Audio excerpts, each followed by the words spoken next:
Assalamualaikum warahmatullahi wabarakatuh. Nama saya Jian Ari Utami, mahasiswa fisioterapi program Diploma 3 angkatan 2019. Untuk memenuhi UTS praktik yang diberikan oleh dosen, dengan ini saya membuat video mengenai penjelasan-penjelasan kasus yang telah saya pilih, yaitu pada muskuloskeletal adalah tendinitis supraspinatus. Kemudian pada kasus neuromuskuler yaitu carpal tunnel syndrome.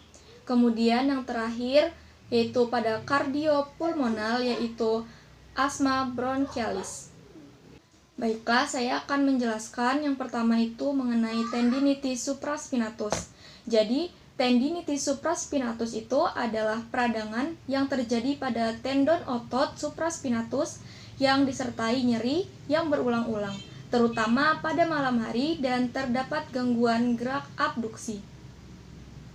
Kemudian penyebabnya itu biasanya karena adanya cedera langsung dan trauma karena pembebanan yang berlebihan pada otot supraspinatus. Dapat dilihat pada gambar, di situ ada tendon otot supraspinatus. Nah, tendon itulah yang mengalami peradangan pada kasus tendinitis supraspinatus ini. Nah, apabila mengalami peradangan, maka gerakan abduksi akan terganggu. Kemudian, ada problematik fisioterapi yang muncul pada kasus tendinitis supraspinatus. Yang pertama adalah impairment. Jadi, impairment yang berupa nyeri tekan, spasme otot, trapezius upper, keterbatasan gerak sendi bahu, dan gangguan dalam melakukan aktivitas fungsional.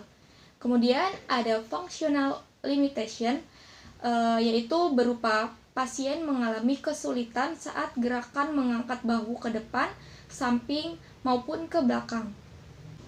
Carpal tunnel syndrome merupakan suatu kondisi di mana saraf median terkompresi saat melewati terowongan karpal di pergelangan tangan. Peningkatan tekanan pada saraf median yang berada di terowongan karpal dapat mengakibatkan sensorik progresif dan gangguan motorik di bagian tangan yang dipersyarafi oleh syaraf median ini, sehingga menyebabkan rasa sakit dan hilangnya fungsi. Nah, jadi syaraf median ini mensyarafi jari jempol, telunjuk, tengah, dan setengah dari jari manis. Nah, apabila syaraf median ini mengalami gangguan, maka gerakan pada jempol, telunjuk, jari tengah, dan setengah jari manis akan terganggu ataupun terbatas. Ada beberapa hal yang menyebabkan terjadinya carpal tunnel syndrome. Yang pertama itu yang berhubungan dengan pekerjaan.